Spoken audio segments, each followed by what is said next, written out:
जय महाराष्ट्र। आज एवढ्या मोठ्या संख्येत आपण इथे उपस्थित आहात।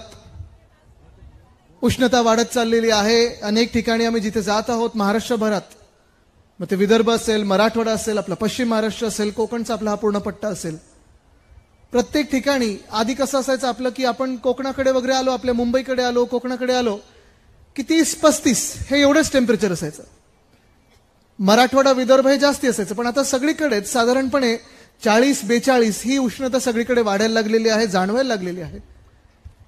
आणि गीते साहेब, जसं आज इथे आपण पाहतोय की सगळे आपल्याला भेटायला, आपल्याला आशीर्वाद द्यायला, सगळे आपल्याला प्रेम द्यायला आलेले आहेत, ठणठून सांगायला आलेत की आम्ही तुमच्या सोबत आहोत, असंच चित्र हे संपूर्ण महाराष्ट्र दिसत आहे। आताच पंडित साहेब बोलत असताना, जगताप साहेब बोलत असताना आपल्याला हे जाणवत आहे की एक चित्र आपल्या सगळ्यांसमोर उभं केलं जात होतं 2 महिन्यापूर्वी, 3 महिन्यापूर्वी, की अब की बार 400 पार। आणि हे जशी निवडणूक लागली आपल्याला वाटलं रे एवढी निवडणूक खेचलेली आहे, प्रत्येक निवडणूक जशी पार पडत चाललेली आहे, पहिला टप्पा झाला, दुसरा टप्पा झाला, तर तिसरा टप्पा येईल, भाजपा एक्सपोज होत चाललेली आहे। आणि 400 पार काय, हे 200ला तरी पोहोचतील का, हा प्रश्न आता भारतात सगळे विचारायला लागलेले आहेत। आणि मी खास करून तुम्हाला सांगायला एवढ्यासाठी चाललेलो आहे कारण अनेकदा आपल्याकडे असे भाजपाचे लोक येऊन सांगतील, या एनडीए मधले जे एनडीए महायुती बोलतात ते एनडीए मध्ये कोण कोण आहे जर आपल्याला माहिती असेल तर भाजपा आहे, ईडी आहे, आयटी आहे, सीबीआय आहे, मिंदे गट आहे, फुटलेली राष्ट्रवादी आहे। हे सगळे येऊन तुम्हाला सांगतील तुम्ही शिवसेना उद्धव बाळासाहेब ठाकरे किंवा महाविकास आघाडीला मतदान करू नका, कारण आमचे तर 400 येणारच, तुमचं मत कशाला फुकट घालवतात। त्यांना तुम्ही आज प्रश्न विचारा की हे 400 येणार ते कुठून, ते आम्हाला पहिलं सांगा।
हे शिवसेनेचं हिंदुत्व आहे. दुसऱ्या धर्माचा देखील आदर ठेवून देशाची सेवा करणं. आणि हे जे मी सांगत आहे की तुम्ही जेव्हा भाजपचे हे कार्यकर्ते येतील, सांगतील तुम्हाला की आम्ही 400 पार जाणार म्हणजे जाणारच, तुम्ही त्यांना विचारा नक्की कुठून. कारण आज जे देशात चित्र दिसत आहे, हे चित्र हे परिवर्तनाचं चित्र दिसायला लागलेलं आहे. काँग्रेसचा एक नारा आहे की भाजप आता साऊथ से साफ आणि नॉर्थ में हाफ. हे खरं होतंय हे आपल्याला दिसायला लागलेलं आहे. जर आपण पाहिलं तर दक्षिण भारतात जर आपण पाहिलं तर एकही राज्य असं नाही जिथे भाजपाचे 1-2 सोडून जास्ती कुठेही खासदार निवडून येऊ शकतात. ना केरळमध्ये एक सुद्धा येणार, ना तामिळनाडूमध्ये येणार, आंध्र नाही, तेलंगणा नाही, कर्नाटक नाही. आणि तसंच जर आपण उत्तर भारतात पाहिलं, मध्य भारतात पाहिलं तर अनेक ठिकाणी वेगळ्या वेगळ्या राज्यांमधून जे रिपोर्ट यायला लागले, मग आयबीचे रिपोर्ट असतात, तुमचे सर्व्हेज असतात, मीडियाचे रिपोर्ट असतात, हे सगळे सांगतायत की काहीतरी वेगळं घडत आहे. पहिल्यांदा ह्या 10 वर्षामध्ये परिवर्तन होणार, ह्या देशात परिवर्तन होणार म्हणजे होणार. आणि कदाचित नाही तर हमखासपणे इंडिया आघाडीचं सरकार हे दिल्लीत बसणार, ह्याचे वारे आता वाहू लागलेले आहेत. आणि म्हणून जेव्हा आपण पाहतो लडाखमध्ये असेल, जम्मू काश्मीरमध्ये असेल, भाजप कदाचित सीट लढवणारच नाही अशी परिस्थिती झालेली आहे. ज्या जम्मू काश्मीरमध्ये, ज्या लडाखमध्ये आपल्याला सांगायचे की बघा आम्ही लडाखला एक वेगळं राज्य बनवणार, त्यांना केंद्रशासित केलं गेलं होतं. आणि त्या केंद्रशासित राज्यामध्ये 5 वर्ष होऊन जास्ती झालेली आहेत, निवडणुका झाल्या नाहीयेत, मुख्यमंत्री पदाची अजून निवडणूक झाली नाहीये, राज्य अजून त्यांना बनवत नाहीयेत. लडाखी लोक आज रस्त्यावर उतरलेले आहेत आणि भाजपाची नामुष्की एवढी झालेली आहे की तिथून त्यांना उमेदवार सापडत नाहीये. जे भाजपाचे तिथे खासदार होते त्यांनी जनतेत जाऊन जनतेची माफी मागितली की ते स्वतः भाजपाचे खासदार होते. एका काळी त्यांनी सांगितलं की मला माफ करा की मी भाजपासाठी प्रचार केला होता, पण पुन्हा ते आता करणार नाही. राजस्थानमध्ये आपण पाहत असाल, उत्तर प्रदेशमध्ये आपण पाहत असाल, मला काल परवाकडेच कळलं की उत्तर प्रदेशमध्ये 54-55 पेक्षा जास्ती सीट भाजपा घेत नाहीये. आणि म्हणून जर आपण हे खरोखरचं चित्र पाहायला लागलो तर देशभरात आपण विचारू शकतो ते ना की तुम्ही नक्की 400 आणताय कुठून. कदाचित अमेरिकेतून असेल, कदाचित कुठच्या तरी दुसऱ्या देशातून असेल, चंद्रावरनं तुम्हाला 400 येऊ शकतात. पण ह्या भारत देशात 400 काय 300 काय 200 सीट येऊ शकत नाहीत. आणि तुम्हाला अजून एक सांगतो की महाराष्ट्रात देखील जास्तीत जास्ती जागा या महाविकास आघाडी घेऊन येणार म्हणजे येणारच. हे चित्र स्पष्ट झालंय की यांचे 400 नाहीये, त्यांचं सरकार बनत नाही. भाजपाचे नेते जे आज 2 महिन्यापूर्वी 400 पार बोलत होते, आता काय बोलायला लागलेत. मध्ये मग ते मोदी सरकार बोलायचे, मग भाजपा सरकार बोलायला लागले. गीते साहेब आता भाजपा सरकार पण नाही, आता ते सांगतात आता एनडीएचं आम्ही सरकार आणू. एनडीएवर आलेले आहेत, आता मित्रपक्ष आठवायला लागलेले आहेत, आता उद्धव साहेबांबद्दल प्रेम आठवायला लागलेले आहे, आता सगळ्या आठवणी जुन्या या जागे झालेल्या आहेत. पण एवढे 2-2.5 वर्ष जर आपण पाहिलं असेल तर महाराष्ट्राचा जो छळ चालला होता, महाराष्ट्राचा जो अन्याय चालला होता, तोच अन्याय रोखायला आणि ते बदलायला आपण आता पुन्हा एकदा या लढाईत आलेलो आहोत. ही लढाई फार महत्वाची आहे. ही लढाई आपल्या सर्वांना माहिती आहे की लढाई हा देश विरुद्ध भाजप, लोकशाही विरुद्ध भाजप, संविधान विरुद्ध भाजप ही अशी होत चाललेली आहे. तुम्हाला ठरवायचं आहे तुम्ही कुठच्या बाजूने उभे राहणार आहात.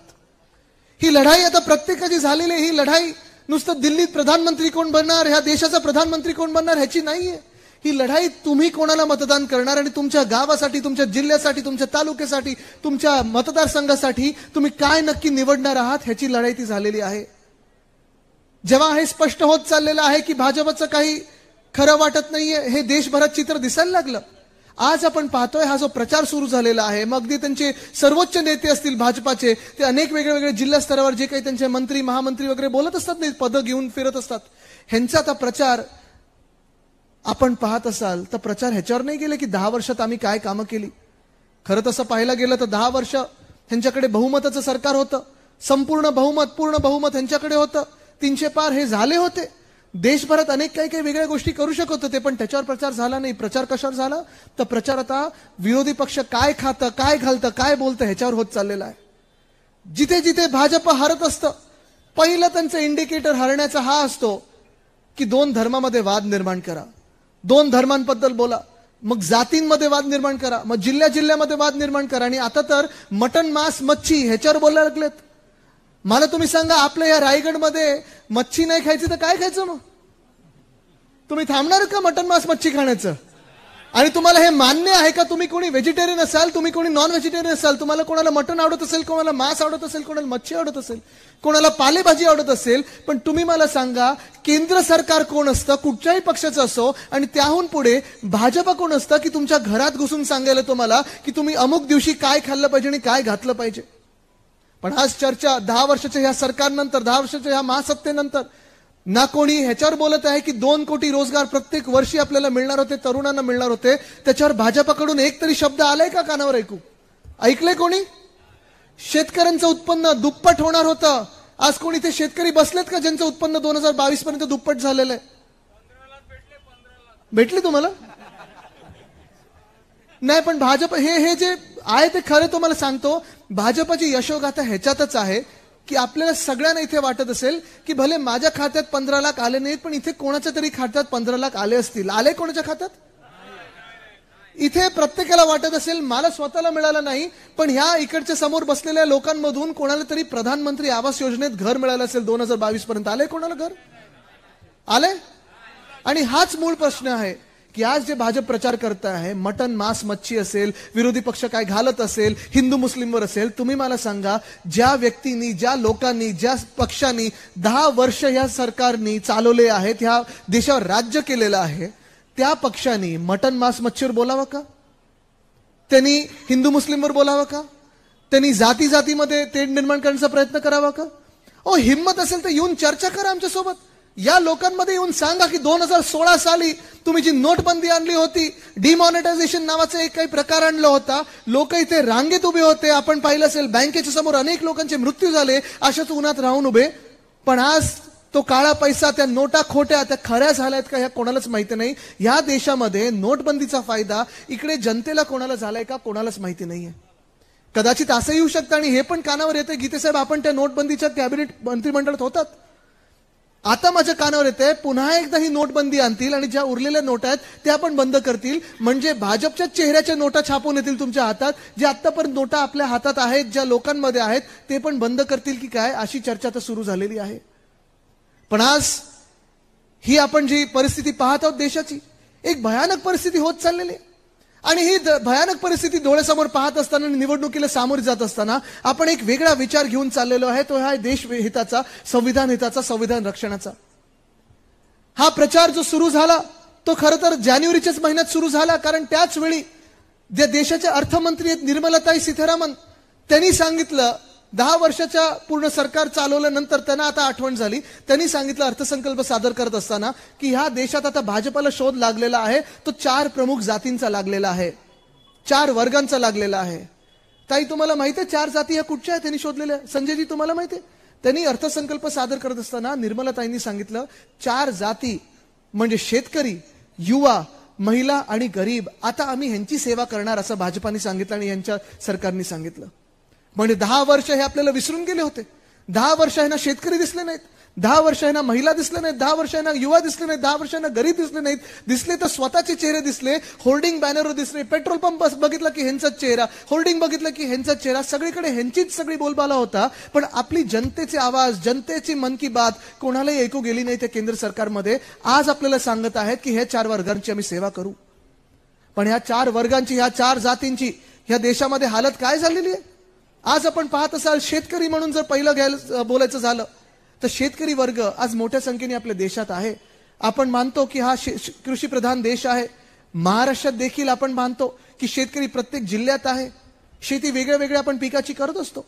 प्रत्येक जिल्ह्यात गेल्यानंतर आज मी विचारतो सगळ्यांना, प्रत्येक शेतकऱ्यांना विचारतो की जे शेतकरी आपल्या राज्यात आहेत ते खुश आहेत का, संतुष्ट आहेत का, आनंदी आहेत का? कोणाला असं वाटतं का या शेतकरी बांधवांमधून कुठच्याही जिल्ह्यातले असतील की हे जे केंद्रातलं सरकार बसलेलं आहे किंवा महाराष्ट्रात जे अवकाळी सरकार बसलेलं आहे ते आपलं सरकार आहे असं वाटतं कोणाला? वाटत कोणालाच नाही. उलट मला सांगतात आदित्य तुमच्या वडिलांनी म्हणजे उद्धव बाळासाहेब ठाकरेंनी जी कर्जमुक्तीचं वचन दिलं होतं 2 लाखापर्यंतचं ते आमच्या खात्यापर्यंत पोहोचलं, पण देवेंद्रजींनी आधी जी कर्जमुक्ती केली होती ती नुसतं होर्डिंगवर राहिली, आमच्या खात्यापर्यंत पोहोचली नाही. आम्हाला हे पण सांगतात, अनेक वेळा मला सोबत घेऊन सांगतात, खांद्यावर हात ठेवून अनेक शेतकरी सांगतात आदित्य जेव्हा जेव्हा तुमच्या सरकारच्या वेळी महाविकास आघाडीच्या काळाच्या वेळी जेव्हा जेव्हा अवकाळी पाऊस झाला असेल, गारपीट झाली असेल, वादळ झालं असेल, आम्हाला उद्धव बाळासाहेब ठाकरे ही व्यक्ती आमच्या शेताच्या बांधावर दिसली होती, मदतीला आली होती. पण ह्या गेल्या 2-2.5 वर्षातल्या मिंदे सरकारमधला कृषी मंत्र्याचं आम्हाला नाव देखील माहिती नाही. अनेक चेहरे बदलले, पण आम्हाला ह्यांच्यातले कोणी मंत्री येऊन भेटत नाहीत, बोलत नाहीत, ना कधी मदत करतात. ह्याच शेतकऱ्यांची असं परिस्थिती पाहिली तर देशभरातले शेतकरी, खास करून उत्तर प्रदेशमधले शेतकरी असतील, पंजाबमधले असतील, हरियाणातले असतील, त्यांनी जेव्हा मागच्या 2-3 महिन्यापूर्वी दिल्लीकडे मोर्चा काढला होता, तो मोर्चा कशासाठी काढला होता? ते एवढंच विचारत होते की प्रधानमंत्री महोदय, तुम्ही जी 2 वर्षापूर्वी आम्हाला वचनं दिली होती, जेव्हा आम्ही आंदोलन करत होतो, त्या वचनांचं काय झालं? तुम्ही MSP बद्दल बोलला होता, तुम्ही काळे कायदे मागे घेणार हे सांगितलं होतं, अनेक वेगळी वेगळी वचनं दिली होती, जेणेकरून आम्ही आमच्या घरोघरी गेलो होतो, पुन्हा एकदा गावी गेलो होतो आणि सांगितलं होतं की भाजपाने आपलं ऐकलं. पण आज 2 वर्ष होऊन गेलेली आहेत, एक सुद्धा वचन पूर्ण झालेलं नाहीये. तुम्ही मला सांगा आमच्या वचनाचं काय झालं? आणि म्हणून या सगळ्या शेतकरी बांधवांनी जेव्हा तिथे मोर्चा काढला होता, अनेक लोकांच्या हातात वेगळे वेगळे झेंडे होते, त्यांच्या जातीचे असतील, त्यांच्या काही वेगळ्या विचारसरणीचे असतील, पण भाजपच्या लोकांनी माहितीये तुम्हाला या शेतकऱ्यांना काय काय नावं ठेवली? कोणी त्यांना अर्बन नक्सल बोललाय, कोणी त्यांना माओवादी बोललाय, कोणी त्यांना अतिरेकी बोललाय, कोणी त्यांना खालिस्तानी बोललाय. हे सगळी नावं ठेवली, पण कोणी हे बघितलं नाही की हा शेतकरी आपला अन्नदाता आहे आणि आपल्या देशाची संस्कृती अन्नदाता देवो भव आहे. आज ह्याच शेतकऱ्यांवर जे उत्तर प्रदेशमधले असतील, जे हरियाणातले असतील, पंजाबमधले असतील, आहेत आपल्या देशातलेच ना, त्यांच्यावर लाठीचार्ज केला, गोळ्या चालवल्या, ड्रोन मधून जी आपण फोटोग्राफी करतो त्याच्यातून अश्रुधूर सोडला गेला. मी आज तुम्हाला विचारत आहे, इथे सगळ्यांना विचारत आहे, तुम्ही अशा सरकारला, अशा भाजपला आपलं मानणार का? मानणार नाही, मानू शकत आपण.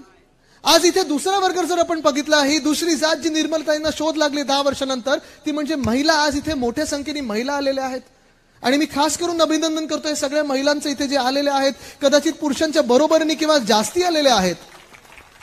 आणि जिथे महिला असतात तिथे मोठा विश्वास असतो आणि हा एक कुटुंब प्रमुख म्हणून विश्वास उद्धव साहेबांनी प्राप्त केलेला आहे. मला वाटत नाही या देशात कुठच्याही दुसऱ्या नेत्याने केलेला आहे. पण आज आपण पाहतोय, महिलांना आज मी विचारतोय, तुम्हाला वाटतं का की ह्या देशात आपण सुरक्षित आहोत? वाटतं? एक उदाहरण जर तुम्हाला द्यायचं झालं तर बिल्किस बानो या बाईचं देतो. बिल्किस बानो नावाची बाई गुजरातमध्ये होती, तिच्यावर बलात्कार झाला. जी व्यक्ती बलात्कार करत होती, जे लोक तिचा बलात्कार करत होते, तिच्या मुलीला तिच्या समोर तिचा बलात्कार होत असताना डोळ्यासमोर चिरडून मारून टाकलं. हे भाजपाचे लोक होते. हे झाल्यानंतर कोर्टाने सजा सुनावली, त्याच लोकांना जेलमध्ये टाकलं गेलं. मागच्या वर्षी जेव्हा गुजरातची निवडणूक होती, त्याच लोकांना भाजपच्या सरकारने बाहेर आणलं, जे बलात्कारी होते त्यांना बाहेर आणलं जेलमधून, त्यांची आरती ओवाळली, त्यांच्या गळ्यात हार टाकले आणि प्रचार फेरीत फिरवलं. अशा भाजपाच्या सोबत तुम्ही उभे राहणार का? सुरक्षित वाटतं आपल्याला कोणाला? आपली जी संस्कृती, आपल्या शिवसेनेचं जे हिंदुत्व आहे, वंदनीय हिंदू सम्राट बाळासाहेब ठाकरेंची आपली शिकवण दिलेली आहे की बिल्किस बानोची जातपात धर्म कुठचाही असो, त्या बलात्कारांचा जातपात धर्म कुठचा असो, बलात्कारांना फाशी झालीच पाहिजे, हे आपल्याला आपल्या वंदनीय हिंदू सम्राट बाळासाहेब ठाकरेंनी शिकवलेलं आहे. ह्याला बोलतात शासन, ह्याला बोलतात सरकार. पण आज आपण पाहतोय, बिल्किस बानोची केस असेल किंवा दुसऱ्या बाजूला तो रेवण्णा, लाज वाटते नाव घ्यायला. अनेक लोकांचे त्यांनी रेप केले, मास रेप केलेले आहेत, पळून गेले आपल्या देशातून. अनेक लोकांना जे यांचे विरोधी पक्षातले असतात, विरोधी दलातले असतात, जसं ED, IT, CBI मागे लागतं, कुठूनही जगभरातून आणू शकतं, तसं आज रेवण्णाच्या मागे केंद्र सरकार का नाही लागले? फक्त आणि फक्त ते JDSचे आहेत किंवा NDA मध्ये आहेत किंवा तुमच्या भाजपच्या नेत्यांनी त्यांचा जाऊन प्रचार केला होता म्हणून तुम्ही त्यांना परत आणत नाहीत का? पण आज आपण पाहतोय ही परिस्थिती महिलांची जी आहे, महिला सुरक्षेची जी आहे, ती देशभरात अशीच झालेली आहे. आपल्याच मंत्रिमंडळात बघा, या महाराष्ट्राच्या मंत्रिमंडळात बघा, 2 असे मंत्री आहेत. एक मंत्री ज्यांनी सुप्रियाताईंना टीव्हीवर जाऊन घाणेरड्या शिव्या दिल्या होत्या, चॅनलवर जाऊन घाणेरड्या शिव्या दिल्या होत्या. खरं तर त्यांची हकालपट्टी तिकडच्या तिकडेच झाली पाहिजे होती, पण त्याच मंत्र्यांना प्रमोशन मिळालं आणि आज मुख्यमंत्र्यांच्या मांडीला मांडी लावून बसत आहेत. तुम्ही अशा भाजपला मतदान करणार? तुम्ही अशा गद्दारांना मतदान करणार? आज आपण पाहतोय दुसरे मंत्री आहेत ह्याच मंत्रिमंडळात ज्याच्यावर बलात्काराचे आरोप झाले, घाणेरडे आरोप झाले. त्या रेवण्णापेक्षा तसेच घाणेरडे आरोप झाले होते. त्यांना उद्धव साहेबांनी त्या मंत्र्यांची हकालपट्टी केली होती, मंत्रिमंडळातून एका मिनिटात काढून टाकलं होतं. पुन्हा एकदा या मिंदे सरकारमध्ये मंत्री म्हणून आपल्या डोक्यावर बसलेले आहेत. तुम्ही ह्या भाजपसोबत जाणार का? तुम्ही ह्या मिंदे सरकारसोबत जाणार का? जाणार तुम्ही ह्या घड्याळासोबत? कारण जर आपल्याला महिलांचा आदर करायचा असेल, तो आदर आपल्याला महिला सुरक्षेपासून सुरू होतो. चला दाखवा आम्ही काय करतो आणि तुम्ही काय करताय, हेच चर्चा करायची असेल तर भाजपानी रेवण्णा असेल किंवा ते बिल्किस बानोचे बलात्कारी असतील, त्यांना अजून फाशीवर का नाही चढवलं, हा प्रश्नाचं जेव्हा उत्तर मिळेल तेव्हा मला सांगू शकीन मी की ह्या देशात महिला सुरक्षित आहेत. पण इंडियाचं जेव्हा सरकार येईल तेव्हा ह्यांना फाशी देणार आपण. आज तिसरा वर्ग, कारण मला जास्ती वेळ घ्यायचा नाही, ऊन चढत चाललंय, जेवणाची वेळ देखील झालेली आहे. मला माहिती आहे आपण जेवले पण नसाल. जेवण झालंय का तुमचं, नाश्ता वगैरे नाही झालंय मला माहिती आहे. नाही, नाश्ता वगैरे ठीक आहे, पण जेवणाची वेळ पाळणं गरजेचं आहे. कार्यकर्त्यांनी देखील उन्हाताणात जास्ती स्ट्रेस घेणं गरजेचं नाहीये. पण तिसरा वर्ग जो आहे तो आहे युवा. अनेक जिल्ह्यांमध्ये मी जेव्हा जातो तेव्हा मी विचारत असतो तरुणांना की तुम्हाला वाटतं का की तुम्ही शेती करावी. आणि आज खास करून हा युवा वर्ग फार महत्वाचा. आपली युती जी आहे, आपली आघाडी जी आहे, त्याच्यात शेतकरी, कामगार पक्ष आणि शिवसेना उद्धव बाळासाहेब ठाकरे. तसं पाहायला गेलं तर आपण कामगारांबद्दल आणि शेतकऱ्यांबद्दल सतत बोलत आलोय. म्हणजे आपली विचारधारा एकच आहे. तसं पाहिलं गेलं तर कामगार हित असेल, शेतकरी हित असेल, त्याच्यात युवा हा फार मोठा वर्ग आहे. आज आपण पाहतोय अनेक तरुणांना मी विचारतो तुम्हाला शेतीत यावंसं वाटतं का, शेती करावीशी वाटते का, आणि ते मला सांगतात नाही आदित्यजी आम्ही शेती करणार नाही. आमचे कदाचित वडील करतात, काका करतात, आजोबा करतात, पण आम्ही शेती देऊच शकत नाही कारण शेतमालाला ह्या सरकारला भाव दिलेला नाहीये, खताचे भाव वाढत चाललेले आहेत, आम्हाला शेती परवडणार नाही. मग विचारतो मी तुम्हाला की दुसरं मग तुमच्याकडे पर्याय काय असतो, आणि ते सांगतात आदित्यजी दुसरा पर्याय म्हणजे आम्ही शिकलेलो आहोत, आम्हाला वाटतं आम्हाला जॉब मिळतील. आज मी तुम्हाला विचारत आहे की जॉब मार्केटमध्ये जॉब उपलब्ध गेल्या 2-2.5 वर्षात नवीन महाराष्ट्रात झाले आहेत का, झाले आहेत कधी? महाविकास आघाडीच्या काळात कोविडचं अर्थचक्र बंद पडलं असताना, कोविडचा काळ असताना महाविकास आघाडी म्हणून आपण सगळ्यांनी मिळून आपल्या राज्यात 6.5 लाख कोटीची गुंतवणूक आणली, कारण त्यांचा विश्वास हा महाविकास आघाडीवर होता विश्वास. पण गेल्या 2-2.5 वर्षामध्ये मिंदे सरकारमध्ये आपण पाहतोय एकामागोमाग एक प्रत्येक उद्योग गेलाय कुठच्या राज्यामध्ये, कुठच्या राज्यामध्ये गेलाय? गुजरातमध्ये गेलाय. गुजरातची माझं काही वैयक्तिक भांडण नाहीये. जे गुजरातला मिळालं पाहिजे ते मिळालंच पाहिजे, जे आसामला मिळालं पाहिजे ते मिळालंच पाहिजे, केरळच्या हक्काचं ते तिथे गेलंच पाहिजे. मणिपूर शांत झालं आणि शांत केलं. युक्रेन मधला वॉर हे थांबवू शकतात, मणिपूरमध्ये तर शांतता आणूच शकतात. जर शांतता आली तर तिथे पण ते गेलं पाहिजे. पण मला राग ह्या गोष्टीचा आहे, तो मला दुःख ह्या गोष्टीचं आहे की ज्या आपल्या इकडच्या तरुणांच्या हक्काचा आहे तो हक्काचा घास घेऊन गुजरातच्या घशात जेव्हा घालतात तेव्हा मी तिथे उभा राहणार, आडवा म्हणजे राहणारच.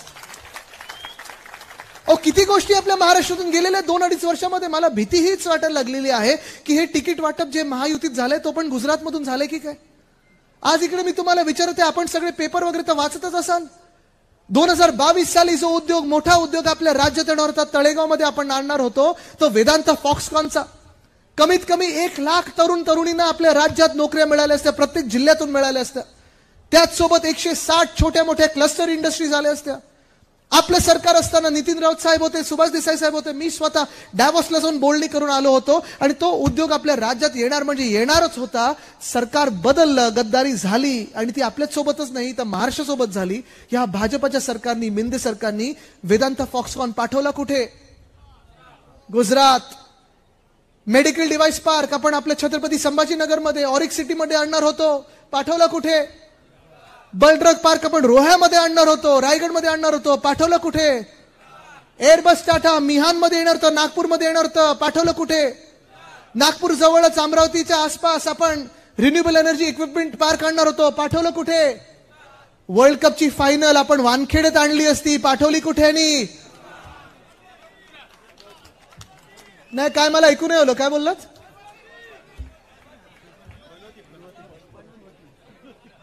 2011 साली पवार साहेबांनी आणली होती आपल्या वानखेडेमध्ये, जिंकलो होतो ना आपण. मग हे पुत्रप्रेम नाही का की तिची गुजरातमध्ये नेलं ते? पण आज प्रश्न हाच झालेला आहे की तरुण विचारतायत आम्ही जायचं तरी कुठे?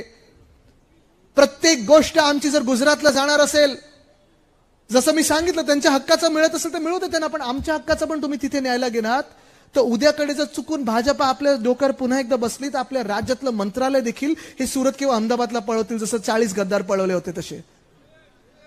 पण आज परिस्थिती ही आहे की एका बाजूला प्रायव्हेट जॉब उपलब्ध नाहीये, दुसऱ्या बाजूला नोकर भरतीचा विषय घेतला तर तलाठी भरती आपण पाहतो, अनेक मुलं मुली महाराष्ट्रभरातून 4, 5, 6 वर्ष मेहनत करतात, दिवस रात्र अभ्यास करतात, कधी कधी जेवण विसरून जातात, भूकतान विसरून जातात, पण त्या ट्युशन क्लासेसला जातात आणि जेव्हा पेपर देतात तेव्हा एखादा पेपर फुटत असतो. 200 मार्काचा पेपर मिळाले होते किती त्यांना? 214 मार्क तलाठी भरतीसाठी. मला वाटलं ईव्हीएम वर त्यांनी काय पेपर लिहिला की काय. पण परिस्थिती ही आहे की ह्यांची स्वप्न चिरडली जातात. वर्षानुवर्ष जे मेहनत करतात ती स्वप्न चिरडल्यानंतर जे दुःख होतं ते त्या डोळ्यांमध्ये दिसतं आपल्याला. आज आपण पाहतोय पोलीस भरती असेल, तलाठी भरती असेल, सगळं काही असेल, हे सगळं जास्तीत जास्त फिक्सिंगनी होतं. आणि जर काही तुम्ही पास झालात तर तुम्हाला बदली पोस्टिंगसाठी देखील हे गद्दार लोक हे आता बोली लावायला लागलेत की तुम्ही किती कोटी देता, किती खोके देता, म्हणजे आम्ही तुम्हाला इथे पोस्टिंग देऊ, तिथे पोस्टिंग देऊ. हे सरकार अशी चालत नाहीत. महाराष्ट्राचा पुढे जाणार नाही. एक वेगळा अंधकार पसरत चाललेला आहे.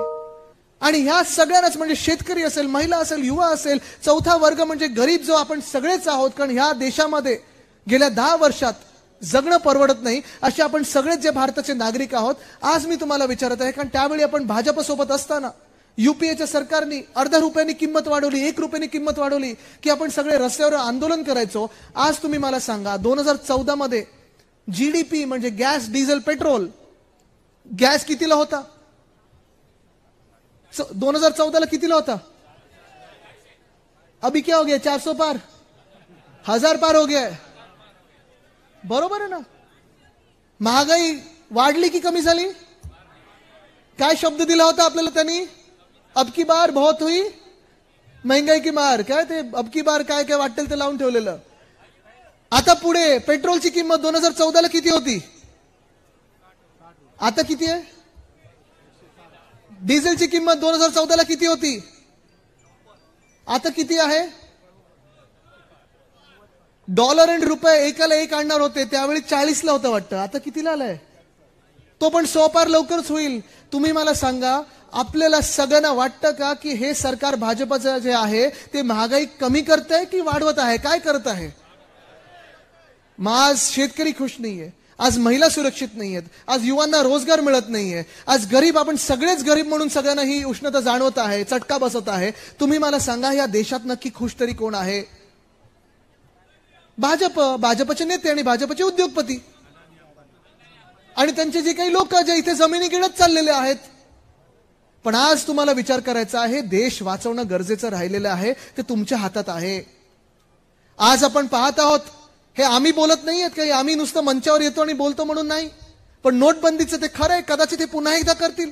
जे संविधान बदलायचं आहे, जे आरक्षण ह्यांना संपून टाकायची आहेत, जे तुमचे अधिकार आहेत ते संपून टाकायचं आहे, हे खरं आहे. आणि आम्ही बोलत आहे म्हणून नाही, तर भाजपचे 5 की 6 उमेदवार गेल्या 2-4 दिवसात बोललेले आहेत. अक्षरशः पंकजाताई पण बोललेले आहेत. म्हणजे एवढे मोठे नेते जेव्हा बोलतात तेव्हा त्यांच्या मनातलं जे आहे ते ओठावर येतं. हे त्यांना संविधान बदलायचं आहे.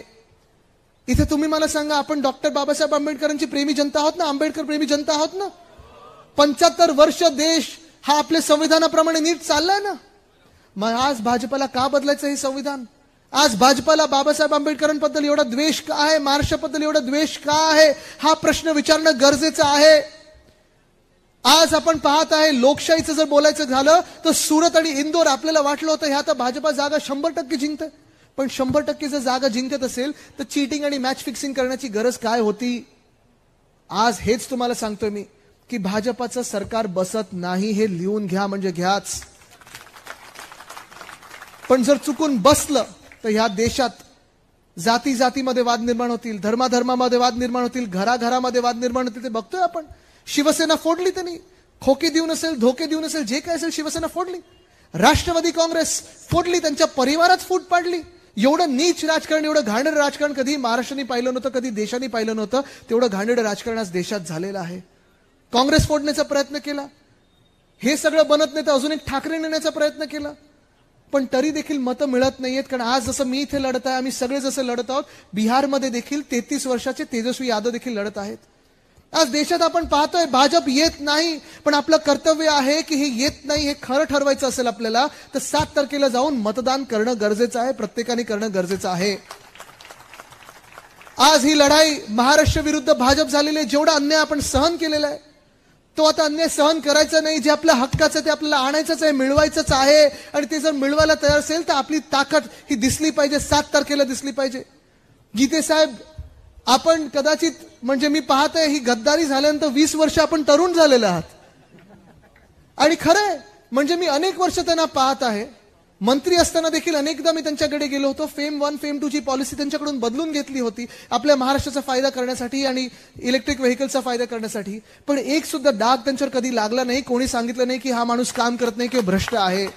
गीते साहेब जसे काम करत आहेत, काय त्यांच्या हिंदी बद्दल आणि त्यांचं तिकडे आहे वर्चस्व वेगळं दिल्लीत.